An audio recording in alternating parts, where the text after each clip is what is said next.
बिस्मिल्लाहिर्रहमानिर्रहीम। ओके जी, welcome back.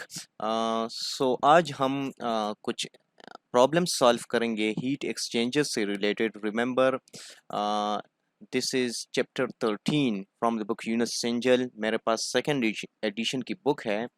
Example 13-1 to 13-4 is your home assignment, जो हम क्लास में डिस्कस कर चुके हैं। सो आज हम सॉल्व कर रहे हैं example 13-5। there's 2 shell passes and 4 tube passes heat exchanger. Shell and tube type heat exchanger है जिसके 2 शेल पासेस हैं और 4 ट्यूब पासेस हैं। It is used to heat glycerine from 20 degree C to 50 degree C. तो you can realise from this data कि हमारे पास जो कोल्ड फ्लूइड है वो ग्लिसरीन है, उसका इनलेट टेम्परेचर 20 डिग्री सी है और exit temperature is 50 degree C. जो दूसरा फ्लूइड है it is hot water which enters the thin walled 20 centimeter diameter tubes. So hot fluid हमारे पास water है और water is flowing in the tube side. Tubes का diameter given है which is 2 centimeter. Inlet temperature of water is 80 degree C and water leaves at 40 degree C. तो हमारे पास चारों temperatures given है. The total length of the tube in the heat exchanger is 60 meters. Convection heat transfer coefficient on the glycerine shell side is 25 watt per square meter per degree C, and convection heat transfer coefficient on the tube side is 160 watt per square meter per degree C. So we have to find rate of heat transfer in the heat exchanger before any fouling occurs. Fouling factor के बगैर हमने rate of heat transfer find करना है, and then we have to consider fouling on the outside surfaces of the tube. Remember, आपके पास fouling factor for the outside surface of the tube given है। तो ये हमारे पास स्टेटमेंट थी। Let's solve this example.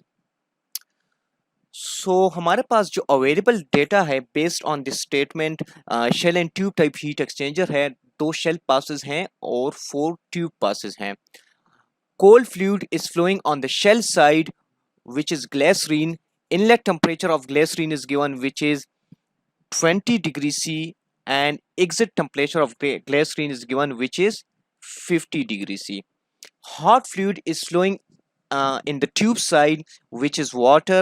Inlet temperature of water is given and exit temperature of water is given. तो हमारे पास 4 temperatures known हैं। Length of tubes या लेंथ ऑफ हीट एक्सचेंजर हम उसे कह सकते हैं दिस इज 60 मीटर्स। ट्यूब्स का diameter is 0.02 meters. Convection heat transfer coefficient outside the tubes वो भी गिवन है और convection heat transfer coefficient inside the tubes भी गिवन है। तो हमने rate of heat transfer find करना है without fouling factors and while considering fouling factors. तो बेसिकली इस प्रॉब्लम के 2 पार्ट्स हैं।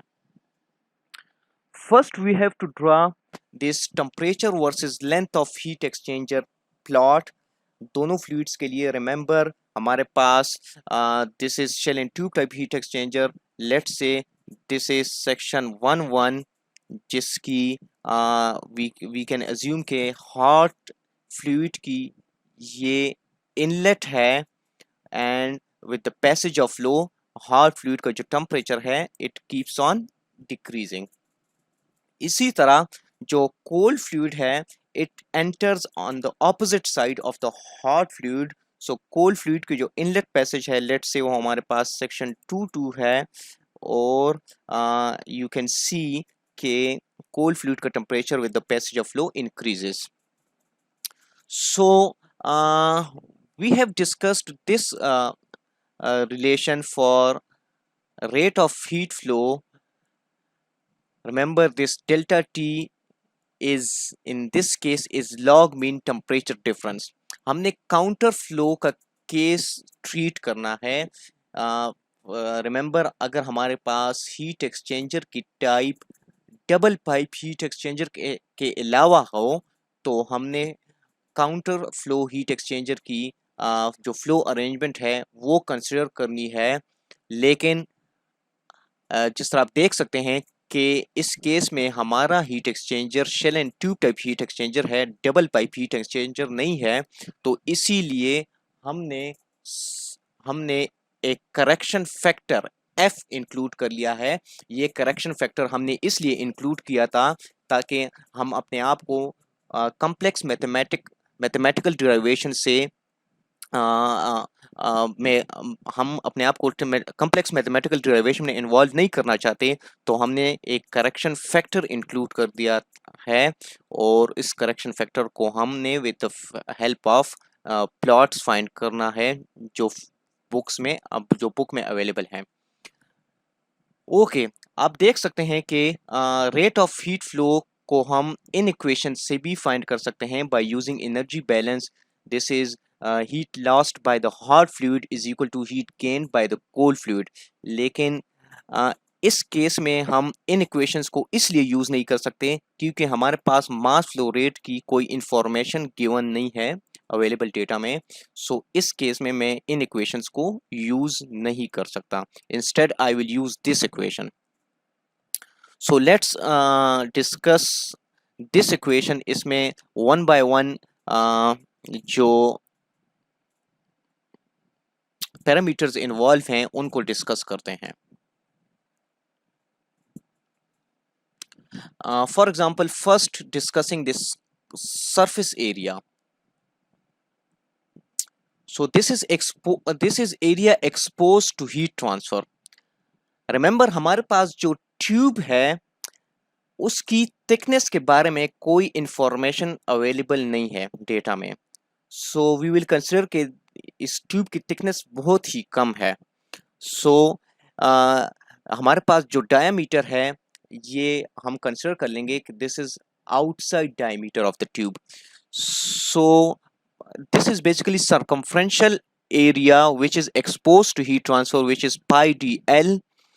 इधर से हम surface area for heat exchanger find कर लेंगे या surface area which is involve in heat transfer. Next हमारे पास ओवरऑल हीट ट्रांसफर कोफिशिएंट है। In this case overall heat transfer coefficient में remember, if you recall previous lectures, तो overall heat transfer coefficient into area is 1 over summation r thermal। now summation r thermal इस case में हमारे पास is equal to r convection in plus r conduction of tube plus r convection out। r convection out remember, जो shell side पे fluid है उसके दरमियान और tube के आउटसाइड सरफेस के दरमियान कन्वेक्शन जो अकर हो रही है, so it is that resistance. So this is r convection out।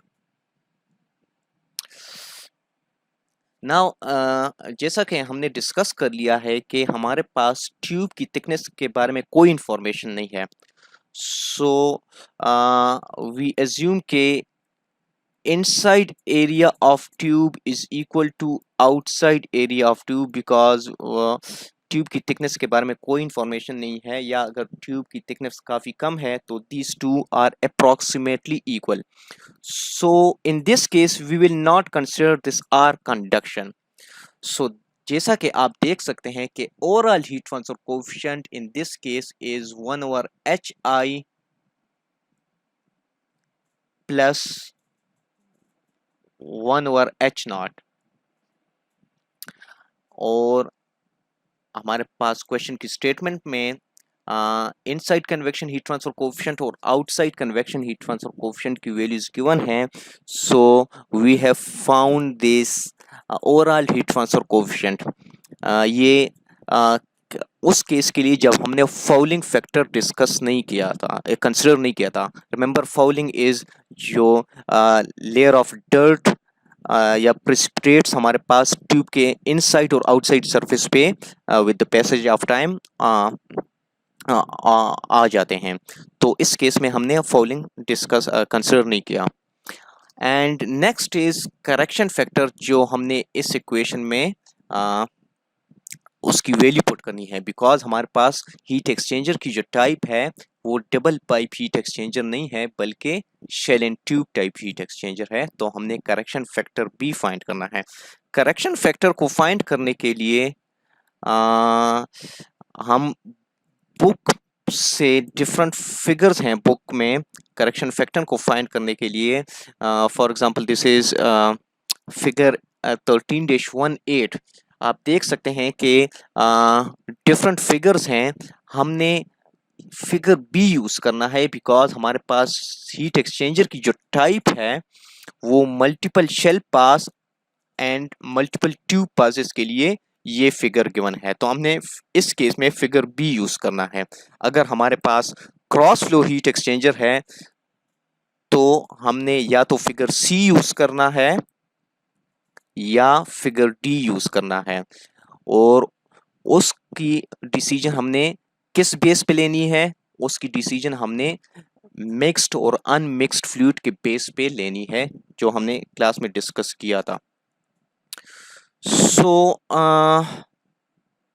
Let's discuss our problem, जिसमें हमने फिगर 13-18 को फिगर 13-18 का पार्ट बी इधर यूज कर रहे हैं to find correction factor. Remember हमने हॉरिजॉन्टल एक्सिस पे एक पॉइंट प्लॉट करना है। हॉरिजॉन्टल एक्सिस पे हमारे पास P है। P is basically temperature differences का रेशो। कौन से टेम्परेचर डिफरेंसेस का रेशो, वो आपके पास गिवन है। T2 आपके पास टेम्परेचर है, एग्जिट टेम्परेचर है कौन से फ्लूइड का, the fluid which is flowing in the pipe. Minus T1 small T1 है, ये टेम्परेचर है, इनलेट टेम्परेचर है of the fluid which is flowing in the pipe या ट्यूब। इसी तरह जो कैपिटल T है, capital T1 is inlet temperature of the fluid which is flowing in the shell side. तो टेम्परेचर्स हमारे पास चारों नोन हैं, उनकी वैल्यूज इधर पुट कर लें P में और हमारे पास P की वैल्यू ऑब्टेन हो जाती है 0.67।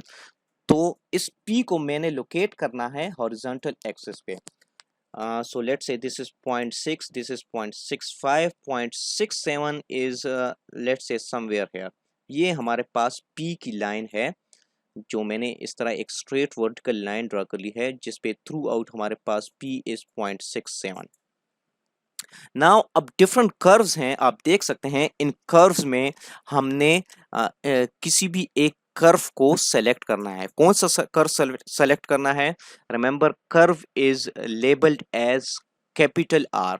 नाउ कैपिटल आर के लिए भी हमारे पास रिलेशन गिवन है, this is capital T1 minus capital T2।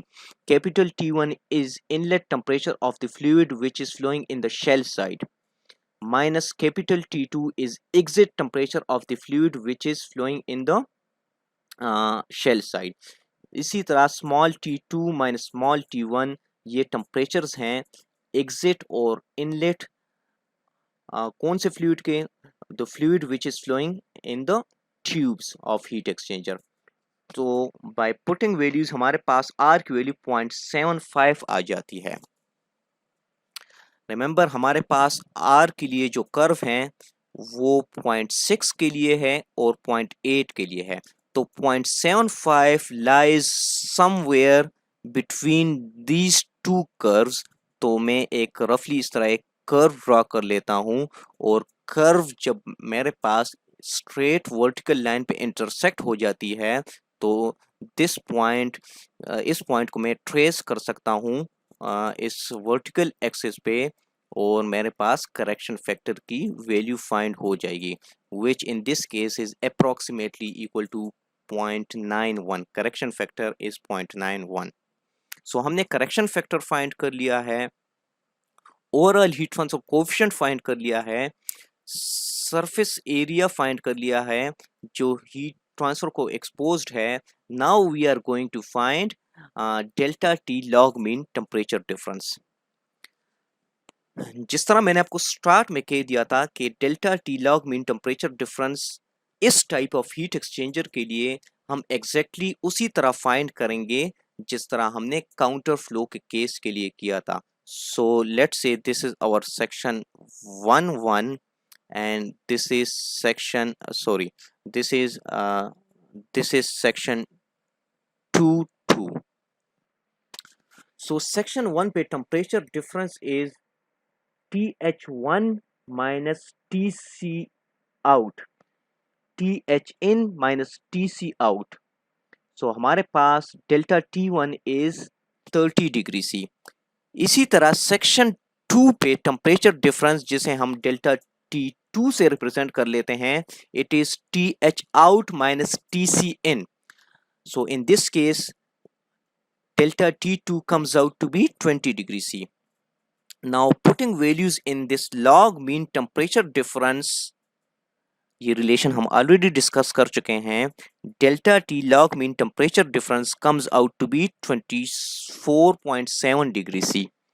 Now putting all these values in this Q dot, हमारे पास Q dot without fouling effects find हो जाता है which is 1830 watts. Now इस एग्जाम्पल का जो सेकंड पार्ट है हमने फाउलिंग इफेक्ट्स को भी कंसिडर करना है। जो ट्यूब्स के आउटसाइड जो लेयर हमारे पास डिपॉजिट हो गई है ड्यू टू थर्ड पार्टिकल, वो भी हमने उसका रेजिस्टेंस भी इंक्लूड कर देना है ओवरऑल हीट ट्रांसफर कोएफिशिएंट में। और इन this case falling factor based on the outside surface area is 0.006. so हमारे पास जो ओवरऑल हीट ट्रांसफर कोएफिशिएंट की वैल्यू है वो स्लाइटली चेंज हो जाती है। और putting all these values again in Q dot हमारे पास the value comes out to be 1805 watt. You can see के rate of heat flow में इतना significant चेंज नहीं आया। अगर हम फॉलिंग इफेक्ट को इनसाइड द ट्यूब भी कंसिडर कर लें तो ये वैल्यू फर्दर चेंज हो जाएगी। Thank you.